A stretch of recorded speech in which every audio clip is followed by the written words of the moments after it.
Hi everyone, आपका स्वागत है हमारे इस YouTube channel SNP civil engineering classes में। आज हम आपके लिए लेकर आए हैं DSMS design of steel and masonry structure में हम लोग पढ़ रहे हैं टाई बीम, जिसे हम कहते हैं तनन उपांग। तो तनन उपांग में आज हमारा लेक्चर है तीसरा लेक्चर है।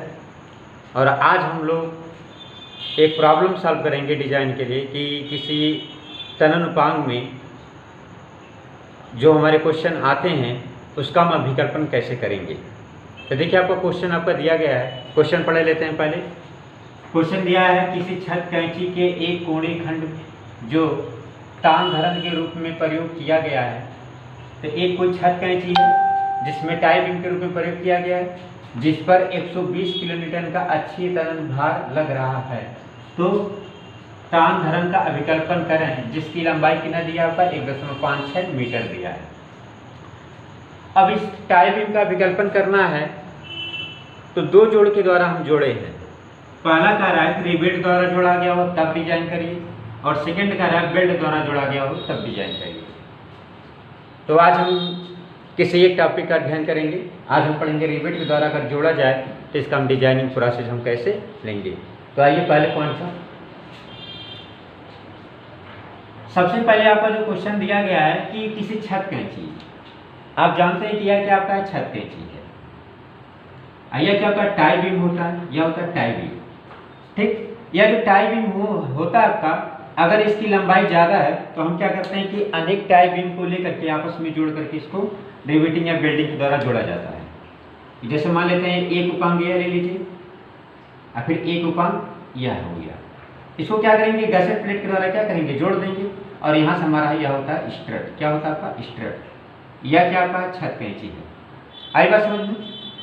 मान लेते हैं और भी आगे, तो फिर यहाँ भी क्या करेंगे, हम किसी गसेट प्लेट के द्वारा मेंबर को क्या करेंगे, जोड़ देंगे। क्योंकि एक ही मेंबर यहाँ से यहाँ तक प्रयोग नहीं करेंगे, क्यों, क्योंकि बेंडिंग हो जाएगा। तो हम क्या करते हैं, जोड़ लगाते हैं। तो जोड़ लगाए, मान लेते हैं रिवेटिंग कर देंगे, ऐसे रिवेटिंग कर देंगे। यहाँ का भी स्ट्रट ला के इसमें क्या करेंगे, जोड़ देंगे। तो कहा जा रहा है कि यह जो अगर टाई बीम है, एक कोणीय खंड अगर प्रयोग किया गया है, इसकी लेंथ जो दिया आपका है कितना दिया, 1.56 मीटर, 5-6 मीटर। तो कहा जा रहा है कि इस पे जो इसके अक्ष पे जो तनन भार आ रहा है, इसमें जो खिंचाव आ रहा है, खिंचाव कितने का आ रहा है, 120 किलो न्यूटन का आपका खिंचाव बल आ रहा है। तो आइए हम आगे इसको देखते हैं। अगर 120 किलो न्यूटन का खिंचाव बल आया है तो कैसे इसको सॉल्व करेंगे। पहला हमारा पॉइंट रहेगा, रिवेट के द्वारा हम अभिकल्पन कर रहे हैं। सबसे पहले हमारा पहला पॉइंट होता है, फर्स्ट स्टेप होता है, पहला स्टेप होता है एरिया ज्ञात करना। कौन सा एरिया, क्षेत्रफल निकालेंगे। तो क्षेत्रफल निकालेंगे तो आप पढ़े होंगे P बराबर होता है ए नेट एरिया, अब ये होता है सिग्मा AT। तो यहाँ से नेट एरिया निकालेंगे तो क्या हो जाएगा, P बटे सिग्मा AT। मान लेंगे आरोपित भार कितना आ रहा है आपका, यह बराबर दिया 120 किलो न्यूटन। आई बस हम इसको न्यूटन में चेंज करेंगे तो 120 × 10 की पावर 3। अब सिग्मा AT कितना होगा, सिग्मा AT जो होगा हमारा वह 0.6 FY होता है। और जहाँ FY क्या होता है, FY बराबर होता है 250 न्यूटन प्रति mm स्क्वायर। वैल्यू पुटअप करेंगे तो सिग्मा AT का मान आ जाएगा 150 न्यूटन प्रति mm स्क्वायर। कितना हो जाएगा। तो सबसे पहले एरिया निकालते हैं। एरिया निकालेंगे तो यहाँ से लेंगे क्षेत्रफल A बराबर, तो यह हो जाएगा आरोपित भार यह अपान कितना हो जाएगा, सिग्मा AT। तो आरोपित भार कितना दिया आपका, आरोपित भार दिया 120 किलो न्यूटन का, तो यह हो जाएगा 120 × 10 की पावर 3। अब बटे हो जाएगा सिग्मा AT की वैल्यू कितना दिया 150। तो यह वैल्यू अगर निकालेंगे तो यह वैल्यू हमारा आ जाएगा, कैलकुलेट करिए, यह हो जाएगा 800 mm स्क्वायर। एरिया कितना जाएगा 800 mm स्क्वायर। और आप जानते हैं कि इसको जोड़ा जो जा रहा है रिवेट के द्वारा जोड़ा जा रहा है। इसके पिछले वाले लेक्चर में आपको पढ़ाए थे कि अगर टैकिंग रिवेट का प्रयोग न किया जाए, टैकिंग रिवेट का प्रयोग न किया जाए तो उसका जो अच्छी तनन भार है, वह अच्छी जो तनन भार लगेगा वह पूर्ण रूप से अच्छी उसका नहीं होता है। आई बात समझ में। और जब अच्छी नहीं होगा तो थोड़ा सा क्या होगा, उत्केंद्रीय, यानी कि कह सकते हैं कि इस सेक्शन में व्याकुचन होगा। तो हम व्याकुचन के लिए कितना % एरिया बढ़ाते हैं, 25%। हम व्याकुचन के लिए 25% एरिया बढ़ाते हैं। किसके लिए, व्याकुचन। अगर व्याकुचन हो रहा है तब, ठीक, बेंडिंग हो रहा है। और 25% एरिया बढ़ाते हैं होल के लिए, रिवेट छिद्र के लिए, रिवेट छिद्र। तो दोनों ऐड करेंगे कितना होगा आपका 50%, यानी कि हमें 50% इस एरिया में हम क्या करेंगे 50% एरिया हम बढ़ाएंगे। क्यों? क्योंकि हमें डिजाइनिंग करना है तो हम इस एरिया का खंड हम नहीं लेंगे। अगर हम इस एरिया का खंड लगा देंगे, जब इसमें रिवेट होल बनाएंगे तो इसका एरिया और भी क्या हो जाएगा, कम हो जाएगा, तो यह इतने लोड के लिए आपका फेल हो जाएगा। आई बस में तो हम एरिया बढ़ा करके लेंगे, निकालेंगे कुल एरिया, लिखेंगे कुल क्षेत्रफल AG बराबर होगा, तो 50% बोले हैं तो लगभग किसी बुक में 40% बढ़ाया है, किसी बुक में 50% बढ़ाया है, तो 40 और 50 के बीच में हम क्या करते हैं, बढ़ा लेते हैं। तो हम ले लेते हैं 50%। AG बराबर, अब इसमें 50% बढ़ाएंगे तो वैल्यू कितना हो जाएगा, जैसे मान लेते हैं A में 50% बढ़ाना हो तो प्लस हो जाएगा A प्लस 50% का मतलब हो जाएगा आपका 50% लिख दीजिए, ठीक, इंटू A। अब A प्लस 50% को डिवाइड करेंगे 100 से तो 0.5 A हो जाएगा, तो हो जाएगा 1.5 A हो जाएगा। यहाँ लिखेंगे 1.5 गुणे A, तो 1.5 अब एरिया कितना दिया आपका 800 दिया है, तो वैल्यू जो यहाँ कैलकुलेट करेंगे तो कितना हो जाएगा आपका 1200 mm स्क्वायर, कितना हो जाएगा 1200 mm स्क्वायर, यानी कि हमारा जो खंड होगा उसका एरिया कितना लेके चलेंगे 1200 mm स्क्वायर, यानी कि इतना एरिया लेके चलेंगे। अब इतना एरिया लेके चलेंगे तो इस एरिया का हम क्या करेंगे, स्टील टेबल में खंड का चुनाव करेंगे। तो सेकंड हमारा स्टेप होगा, सेकंड स्टील टेबल से खंड का चुनाव करें। अब खंड का चुनाव करेंगे कितने एरिया के लिए 1200, तो 1200 एरिया के लिए अगर खंड का चुनाव करेंगे तो हम स्टील टेबल में जा करके देखेंगे कौन सा खंड हमारा उपयुक्त है। तो हमारा जो खंड हमारा उपयुक्त लग रहा है इस समय जो हम स्टील टेबल में जो हम निकालेंगे, तो 1200 के लिए अगर हम खंड ले लें 100 गुणे 75 गुणे 8 mm, तो हमारा ये सही है, क्योंकि इस सेक्शन का एरिया है स्टील टेबल में 1336 mm स्क्वायर। अब बताइए 1200 से ज़्यादा है कि नहीं है, आपको बताएगा कि इससे कम का आप चुनाव नहीं करेंगे। इस एरिया से कम अगर एरिया का कोई खंड रहेगा तो उसको नहीं लेंगे, इस एरिया के बराबर हो या तो इस एरिया से क्या हो आपका थोड़ा सा ज़्यादा हो, ठीक है ना। तो हम खंड ले लें 1336 का, तो 1200 से 1336 क्या है ज़्यादा है, तो हमारा सेक्शन हो जाएगा जो हमारा एंगल होगा वो एंगल 100 गुणे 75 गुणे 8 में। आई बस समझ में। अब आइए इसके सामर्थ्य की वैल्यू को हम निकाल लेते हैं। एंड सेक्शन कितना लिए हैं 100 गुणे, जो सेक्शन लिए 100 गुणे 75 गुणे 8 mm, और इसका जो एरिया है 1336 mm स्क्वायर। अब यहाँ देखिए जिस चीज़ की भी आवश्यकता हो, क्योंकि यहाँ पे देखिए लंबाई दिया है, क्या दिया लंबाई, तो लंबाई दिया है तो हमें इस टेंशन मेंबर के तंत्रानुपात में जांच करने की आवश्यकता पड़ेगी। तो तंत्रानुपात में जांच करेंगे तो हमें R मिनिमम भी चाहिए, तो आप इस टेबल से R मिनिमम भी निकाल लीजिएगा। अब थर्ड हमारा स्टेप होगा, कहा जा रहा है एक कोड़ी खंड है, कैसा खंड है आपका एक कोड़ी खंड। तो अब इस कोड़ी खंड जो हमारा कोड़ी खंड आया है, यह आपका कोड़ी खंड हो गया, यह आपका कोड़ी खंड हो गया। आई बस है, इसके एक टांग की लंबाई कितनी है आपकी है 100 है, और दूसरे टांग की लंबाई कितनी है 75 है, ठीक। अब इसको गसेट प्लेट से जोड़ दीजिए, तो गसेट प्लेट से किस टांग को जोड़ेंगे हम लंबी टांग को। हमेशा लंबी टांग को क्या करते हैं कि गसेट प्लेट से हम जोड़ देते हैं। तो यह हो गया आपका गसेट प्लेट हो गया, ठीक। यह जो वैल्यू है 75 है, यह वैल्यू कितना 75 है, और यह जो वैल्यू जो आपका दिया गया है, यह कितना दिया गया आपका 100 वैल्यू है, इसको लिखेंगे 100 mm या 75 mm। इसकी मोटाई कितनी दी गई है आपकी 8 mm, कितनी का दिया गया आपका 8 mm।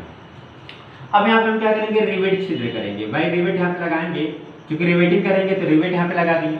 अब इसके सेक्शन को थोड़ा सा हम ऐसे ही प्रसारित करके अगर बना दें तो कुछ है ऐसा यह बन जाएगा आपका, यह आपका गसेट प्लेट हो गया, यह आपका एंगल हो गया, यह आपका एंगल हो गया, ठीक। और यह आपका क्या है नीचे तक गसेट प्लेट है आपका, तो नीचे तक ले लेंगे, यह आपका गसेट प्लेट हो गया, ठीक। इसको लिखेंगे गसेट प्लेट, यह क्या हो गया आपका एंगल हो गया। रिवेटिंग आपका लगा हुआ है, तो देखिए इस अक्ष पे आपका रिवेटिंग लगा हुआ है, ठीक। यह मान लेते हैं आपका रिवेट लगा, कितना रिवेट लगा भी हम डिजाइन करेंगे इसके लिए, कितना रिवेट संख्या में हम लगाएंगे। अब बात इसमें यह आती है कि इसमें आबंधन रिवेट नहीं लगा है, क्यों नहीं लगा है, क्योंकि हम जानते हैं कि इसमें बेंडिंग हो रहा है, और आबंधन रिवेट नहीं लगाए हैं तभी हम एरिया जो लिए 50% लिए हैं, क्योंकि आपको बताया गया था पिछले वीडियो में, अगर आप आबंधन रिवेट नहीं लगाते हैं तो उसके लिए आपको बेंडिंग पे जाना पड़ेगा, और बेंडिंग के लिए कितना वैल्यू लेंगे हम 25% और हम बढ़ा लेते हैं। अब देखिए इसकी सामर्थ्य, थर्ड स्टेप हमारा होगा, थर्ड स्टेप सामर्थ्य ज्ञात करना, सामर्थ्य ज्ञात करना। हम सामर्थ्य निकालेंगे, तो सामर्थ्य निकालेंगे तो हमें क्या आवश्यकता पड़ेगा, सामर्थ्य P बराबर होता है ए नेट एरिया गुणे सिग्मा ए टी, तो हमें नेट एरिया चाहिए, तो नेट एरिया बराबर क्या होगा A1 प्लस A2 के। अब यह जो सेक्शन आपको दिया गया है एंगल सेक्शन, इसमें जो व्याकुचन होगा, व्याकुचन किस टांग में होगा, इस छोटे वाले टांग में, तो जो हम K का गुणा करेंगे किस में करेंगे, A2 वाले में करेंगे। मान लीजिए इसका एरिया या A2 है और इसका एरिया क्या है आपका A1 है, ठीक। इसका एरिया मान लेते हैं यह A1 है और इसका एरिया क्या है आपका, मान लेते हैं यह A2 है, ठीक। तो लिखेंगे A1 बराबर L1 माइनस D व्यास का रिवेट है, तो L1 minus D minus T by 2, अब गुणे कितना हो जाएगा आपका, गुणे टी। तो चूंकि D एक ही पंक्ति में लगा है, या जो रिवेट लगा एक पंक्ति में लगा है, तो यहाँ 1 गुणे डी करेंगे। लेकिन अगर यही दो पंक्ति में लगा दें, ऐसे एक रिवेट और लगा के दो पंक्ति में लगा दें, तो यहाँ से 3 से गुणा करेंगे, 2 से गुणा करेंगे, तो यहाँ आप 1 डी लिखेंगे, L1 minus D minus T by 2 गुणे टी। अब वैल्यू पुटअप कर दीजिए, A1 बराबर होगा, L1 की वैल्यू कितनी है 100 है, तो 100 माइनस D व्यास चाहिए, तो D की वैल्यू पहले निकाल लेते हैं, पहले D निकाल लेते हैं कि D हमारा कितना होगा।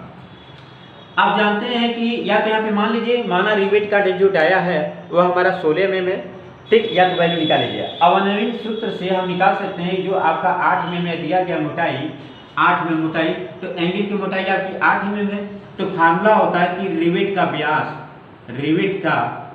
व्यास बराबर होता है, फाई बराबर होता है 6.05 अंडर रूट टी, कितना होता है 6.05 अंडर रूट टी, या फाई बराबर लिख सकते हैं 6.05 अंडर रूट टी का मान कितना है 8 है। आप इसको कैलकुलेट करेंगे तो यहाँ आएगा लगभग 16 में, कितना आ जाएगा आपका 16 में। यह क्या हो गया आपका, रिवेट का डाया हुआ, किसका डाया हो गया आपका, रिवेट का डाया हो गया, 16 में आया है। इसको थोड़ा सा इधर लिख देते हैं, इस साइड में लिख देते हैं। आपका फाई की वैल्यू दिया गया, टी की वैल्यू दिया गया है, तो फाई बराबर हो जाएगा आपका 6.05 अंडर रूट कितना हो जाएगा, टी का मान कितना है आपका 8 है, तो फाई का मान कितना आ जाएगा आपका 16 mm, यानी कि 16 mm डाया का हम क्या करेंगे, रिवेट का हम प्रयोग करेंगे। तो 16 mm डाया का रिवेट अगर हम लगाएंगे तो हमें चाहिए सकल व्यास, तो देखिए सकल व्यास के लिए हम निकाल लेते हैं कि सकल व्यास कितना होगा हमारा। अगर इसका सकल व्यास निकालेंगे, छिद्र का व्यास, तो लिखेंगे सकल व्यास D बराबर होगा 5 प्लस 1.5 mm, कितना जोड़ेंगे 1.5, क्योंकि यह जो डाया है, यह डाया 16 mm जो निकला है वह कितने से कम है, 25 से क्या है, कम है। तो जब 25 से कम रहता है तो कितना mm जोड़ते हैं, 1.5 mm, और जब 25 से ज़्यादा रहेगा तो कितना जोड़ेंगे, 2 mm जोड़ेंगे। तो D बराबर कितना मिलेगा आपको, फाई की वैल्यू 16 है और प्लस 1.5 बराबर कितना होगा 17.5 mm, कितना हो जाएगा 17.5 mm हो जाएगा। अब इस D की वैल्यू को ले जाके क्या करिए आप, पुटअप कर दीजिए। अब फार्मूले में रखेंगे तो A1 बराबर होगा, A1 बराबर L1 कितना था 100 था, D कितना हो गया 17.5 हो गया, माइनस T 8, अब T कितना हो जाएगा 2, अब D कितना हो जाएगा आपका 8। अब यहाँ से वैल्यू निकाल लीजिए, A1 की वैल्यू कितनी आएगी, तो जो आपका A1 का जो मान आएगा वो आएगा 628 mm स्क्वायर, 628 mm स्क्वायर। इसी प्रकार आ जाइए A2 पर, तो A2 बराबर, तो इसमें कोई रिवेट नहीं लगा है, इसमें टी व्यास का रिवेट हम माइनस नहीं करेंगे, तो डायरेक्ट लिखेंगे L2 माइनस टी बाई 2, अब गुणे कितना हो जाएगा आपका टी, तो L2 कितना दिया आपका 75 दिया है, टी कितना है 8 है, अब बटे 2, अब गुणे कितना कर देंगे हम 8 कर देंगे, तो A2 की वैल्यू निकल जाएगी। तो A2 का जो मान आएगा वह कैलकुलेट कर लीजिए, A2 का आपका कितना आ रहा है, A2 लगभग आपका आ जाएगा 568 mm स्क्वायर, 568 mm स्क्वायर। तो देखिए A1 फाइंड हो गया, A2 फाइंड हो गया, अब हमें निकालना है A नेट एरिया। क्या निकालेंगे, A नेट एरिया, ठीक। A नेट एरिया निकालने से पहले K की वैल्यू निकाल लेते हैं।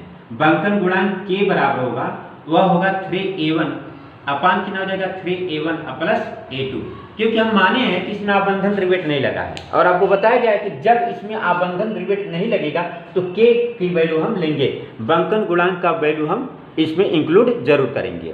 आई बस, और अगर आबंधन रिवेट इसमें लगा होता तब हम K की वैल्यू फाइंड हम नहीं करते, ठीक। यहाँ से K की वैल्यू निकालेंगे तो 3 गुणे A1 की वैल्यू, A1 कितना दिया है आपका 628 अपान 3 गुणे 628 और प्लस A2 कितना दिया है 568। यहाँ से वैल्यू निकालेंगे के की वैल्यू तो ये हो जाएगा 0.76, कैलकुलेट कर लेंगे 0.76 हो जाएगा के का मान। अब यहाँ से निकालेंगे हम ए नेट एरिया, तो आइए ए नेट एरिया निकाल लेते हैं। ए नेट एरिया कितना होगा, ए नेट एरिया निकालेंगे, लिखेंगे ए नेट एरिया बराबर A1 प्लस किस टाइम में व्याकुचन हो रहा है, दूसरे टाइम में, तो A2 गुणे कितना हो जाएगा आपका के। अब के का गुणा क्यों A2 करेंगे, क्योंकि दूसरे टाइम में व्याकुचन हो रहा है, और जब सेकेंड टाइम में आपका व्याकुचन होगा तो उसकी लंबाई क्या हो जाएगी, बढ़ जाएगी। तो जब हम इसमें के से मल्टीप्लाई करेंगे तो यह अपनी वास्तविक लंबाई में वापस आ जाएगा। आई बात समझ में, तो यहाँ से हो जाएगा a net area equal to A1 की वैल्यू जो निकली है 628 है, अब प्लस A2 की जो वैल्यू निकली है 568 है, अब बोले के का मान निकला 0.76। हमेशा यह वैल्यू के की वैल्यू हमेशा 1 से क्या होता है, कम होता है। तो ए नेट एरिया हमारा हो जाएगा, जो ए नेट एरिया जब कैलकुलेट करेंगे तो यह वैल्यू आ जाएगा 1064, कितना आ जाएगा आपका 1064 mm²। अब बताइए यह जो वैल्यू दिया गया है, यह जो हमारा एरिया आया था इस लोड के लिए, जो हमारा 120 किलोमीटर का जो लोड लग रहा है, इस लोड के लिए जो एरिया था कितना था 800, तो उससे यह वैल्यू क्या है, ज़्यादा है, और जब ज़्यादा है तो यह क्या होगा, सुरक्षित होगा, सुरक्षित है। अब क्या निकालेंगे, सामर्थ्य। क्या निकालेंगे, सामर्थ्य। लिखेंगे सामर्थ्य P बराबर हो जाएगा, P बराबर होगा ए नेट एरिया, अब बोले कितना हो जाएगा आपका सिग्मा 80। P बराबर होगा ए नेट एरिया की वैल्यू कितना है 1064 और सिग्मा 80 का मान कितना है 150। अगर वैल्यू को कैलकुलेट करेंगे तो यह वैल्यू आपका आ जाएगा 159,663 न्यूटन, कितना आ जाएगा, न्यूटन। अगर किलो में कन्वर्ट करेंगे तो P बराबर हो जाएगा, 3 अंक दशमलव इधर लाएंगे तो यह हो जाएगा 159.663 किलो न्यूटन। अब बताइए जो P की वैल्यू आ रही है, यानी कि इस एंगल की सामर्थ्य है जो हम चुनाव किए उसकी सामर्थ्य कितनी होगी, 159 किलो न्यूटन होगा। और लोड कितने का आ रहा है, 120 का आ रहा है, कितने का आ रहा है आपका 120। तो 120 से यह वैल्यू क्या है, बहुत ज़्यादा है। तो जब 120 से यह ज़्यादा है तो हमारा यह एंगल क्या रहेगा, सुरक्षित रहेगा। इस एंगल का आप प्रयोग कर सकते हैं डिजाइन में। आइए सर, इतने में आपका एंगल लगा सकते हैं। ठीक, अब इसके आगे हम बढ़ते हैं कि आपका सामर्थ्य निकल गया, जो सामर्थ्य P की वैल्यू इस F से क्या है, ज़्यादा हो गया। हमारा क्या है, सेफ है यहाँ तक। ठीक, अब नेक्स्ट स्टेप हमारा होगा किसके द्वारा जोड़ा जा रहा है, रिवेट के द्वारा। तो आपको रिवेट जोड़ का भी अभिकल्पन करना पड़ेगा, क्योंकि आप रिवेट जोड़ का अभिकल्पन करेंगे तभी आपको मालूम चलेगा कि रिवेट कितनी संख्या में लगाई जाए और कितने कितने दूरी पे हम क्या करें, रिवेट को हम लगाएं। तो नेक्स्ट स्टेप हमारा आता है रिवेट जोड़ का अभिकल्पन। आइए देख लेते हैं रिवेट जोड़ का अभिकल्पन में। रिवेट जोड़ के लिए किसके लिए लेंगे, रिवेट जोड़ के लिए लेंगे। रिवेट जोड़ के लिए लेंगे तो क्या निकालेंगे, पहला पॉइंट हमारा रहेगा रिवेट की संख्या निकालेंगे। रिवेट की संख्या निकालने के बाद हम पिच दूरी निकालेंगे। क्या निकालेंगे, पिच दूरी। देखिए पिच दूरी क्या होता है, जब रिवेट आप लगाएंगे तो एक रिवेट अगर यहाँ लगा रहे हैं, पहला रिवेट मान लेते हैं कि आप यहाँ पे लगा रहे हैं, तो दूसरा रिवेट कितनी क्षैतिज दूरी पे लगा रहे हैं, यह होता है पिच दूरी। क्या होता है, पिच दूरी। आई बस में। और तीसरा पॉइंट निकालेंगे किनारा दूरी, इज डिस्टेंस निकालेंगे, यानी कि पहला रिवेट इसके किनारे से कितनी दूरी पे आप लगा रहे हैं, यह होता है इज डिस्टेंस होता है। आई से इसे स्मॉल ई से निरूपित करते हैं और इस पिच दूरी को स्मॉल पी से डिनोट करते हैं। तो पहला पॉइंट निकालेंगे रिवेट मान या रिवेट की संख्या। तो रिवेट की संख्या निकालने के लिए हम लिख देते हैं रिवेट की संख्या। रिवेट की संख्या निकालने के लिए आपको रिवेट मान निकालना पड़ेगा, रिवेट मान। ठीक, तो रिवेट की संख्या निकालेंगे तो सबसे पहले रिवेट मान चाहिए। तो रिवेट मान के लिए क्या चाहिए, पीएस और पीबी।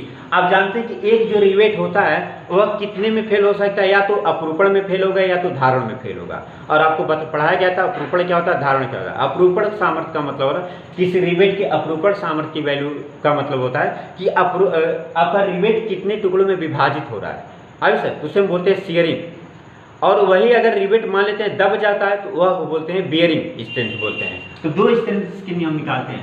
पहला निकालेंगे अपरूपण सामर्थ्य,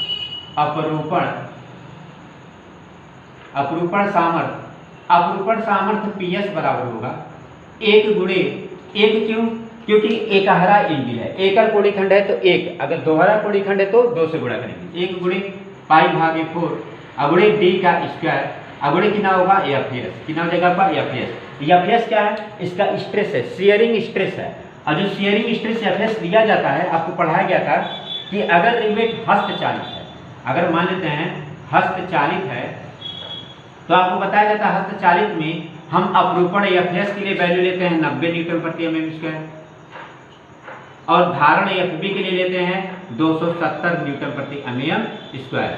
लेकिन अगर यही रिवेट जो आप लगा रहे हैं हस्तचालित न होकर के हम शॉप रिवेट लगाते हैं या किसी मशीन के द्वारा रिवेट लगाते हैं, तो शॉप रिवेट में होता है शॉप चालित में होता है, शॉप चालित में जो एफ एस की वैल्यू होती है, एफ एस का मान 100 होता है, 100 न्यूटन प्रति एम स्क्वायर, और एफ बी का मान होता है 300 न्यूटन प्रति एम स्क्वायर। तो हम मान लेते हैं कि हस्तचालित है। क्या है आपका? हस्तचालित है। तो वैल्यू कितना लेंगे? 90 और 270।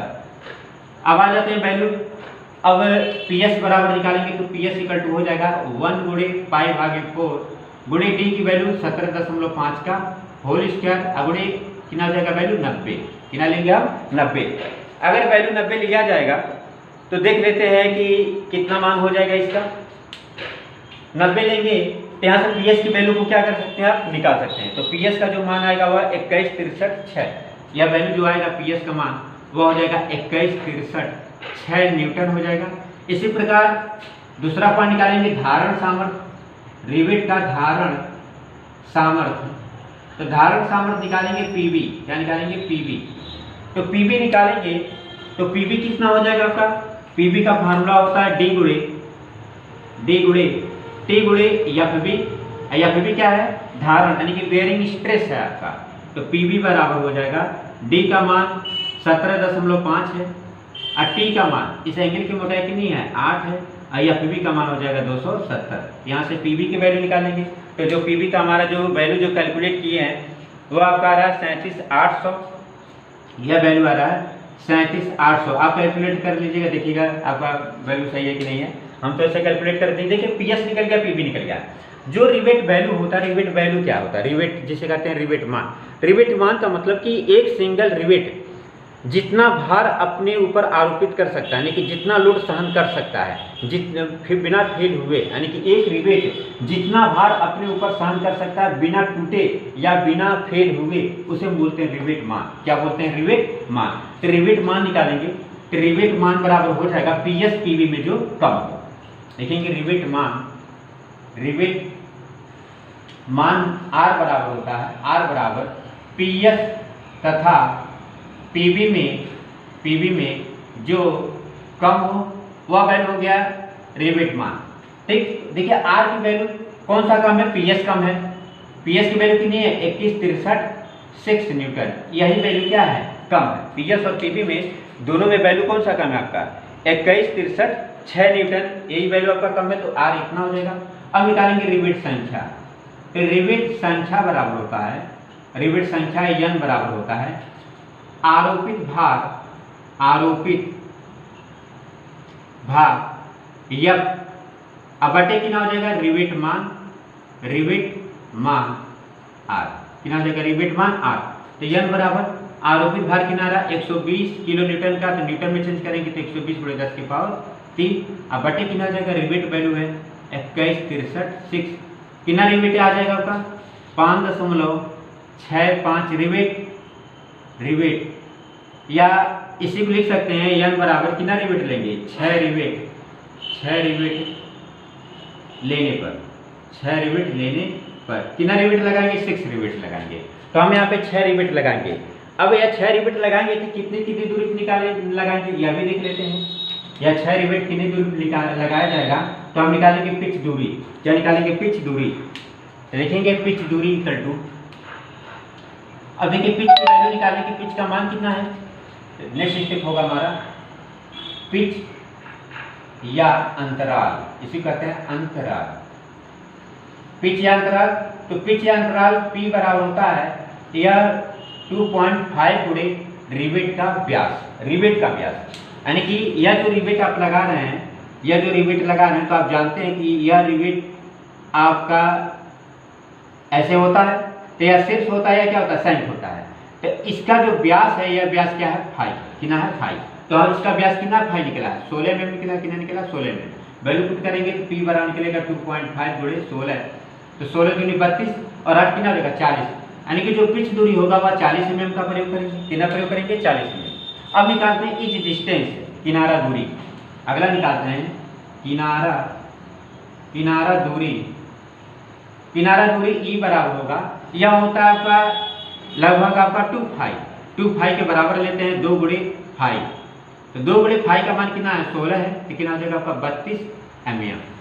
ठीक, अब हम रिवेटिंग यहाँ पे कर सकते हैं। जैसे आपका एक पक्ष में रिवेट लगाया गया, तो पहला जो रिवेट हम लगाएंगे कितनी दूरी पे लगाएंगे, 32 mm की दूरी पे, यानी कि पहला रिवेट हमारा मान लेते हैं यहाँ पे लगा लेते हैं, इसकी दूरी कितनी होगी आपकी 32। अगला रिवेट लगाएंगे तो कितनी दूरी पे लगाएंगे, पिच दूरी देख लीजिए 40 है, तो यह कितनी दूरी पे लगाएंगे हम 40। फिर अगला रिवेट लगाएंगे, फिर अगला रिवेट लगाएंगे, फिर अगला रिवेट लगाएंगे 5 और एक रिवेट 6। तो रिवेटों के बीच की दूरी जो होगा सेंटर से सेंटर तक वह 40 रहेगा, और किनारे से यह दूरी कितना हो जाएगा आपका 32 mm हो जाएगा। तो यह हो गया पिच दूरी। अब यहाँ आपका हो गया रिवेट जोड़ का अभिकल्पन। क्वेश्चन जो हम पढ़े हैं, तो क्वेश्चन में आपका दिया गया कि इसकी लंबाई भी दी गई है। क्या दी गई है, लंबाई। अब देखिए, अब इसमें दो चीज होती है। अगर क्वेश्चन में लंबाई दे देता है तो हमें तंत्रानुपात में जांच करना पड़ेगा, और अगर क्वेश्चन में लंबाई नहीं देता है तो हमें तंत्रानुपात में जांच करने की आवश्यकता नहीं है। तो चूंकि लंबाई दिया है तो हमें तंत्रानुपात में जांच करना पड़ेगा। अगला स्टेप होगा हमारा तंत्रानुपात में जांच। अनुपात में जांच। तो तंत्रानुपात में जांच करेंगे तो क्या करते हैं, हम निकालते हैं लैम्डा बराबर L/R मिनिमम, या निकालते हैं लैम्डा बराबर क्या होता है, L/R मिनिमम। ठीक, तो क्वेश्चन में आपकी लंबाई दी गई है, लंबाई कितनी दी गई है, 1.56 मीटर।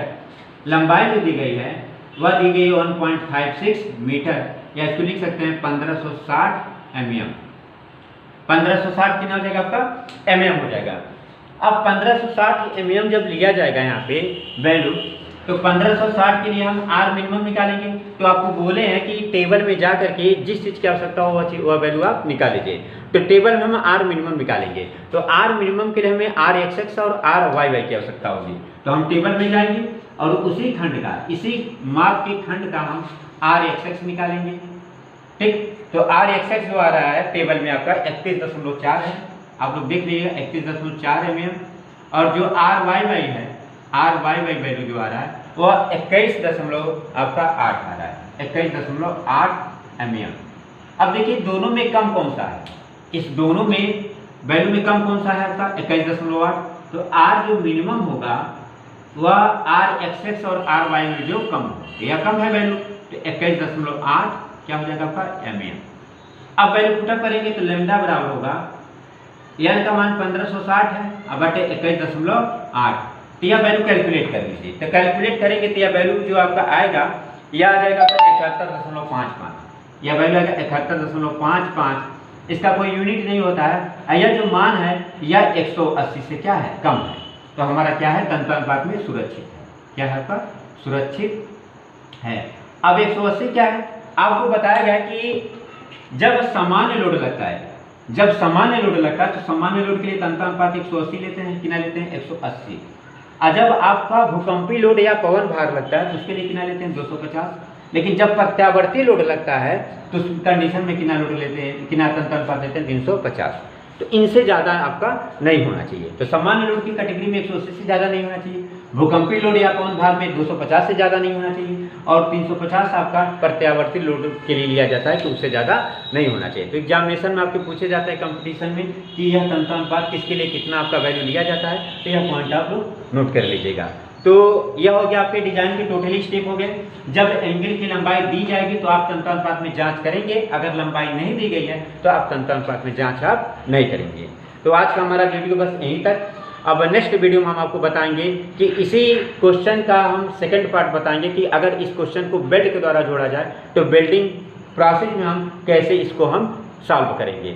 आप यह पूरा वीडियो देखिएगा। अब पूरा वीडियो देखने के बाद इस चैनल को ज़्यादा से ज़्यादा शेयर करिए, वीडियो को ज़्यादा से ज़्यादा शेयर करिए, चैनल को आप सब्सक्राइब करिए ताकि ज़्यादा से ज़्यादा लोगों के पास यह हमारा वीडियो पहुंच सके। धन्यवाद।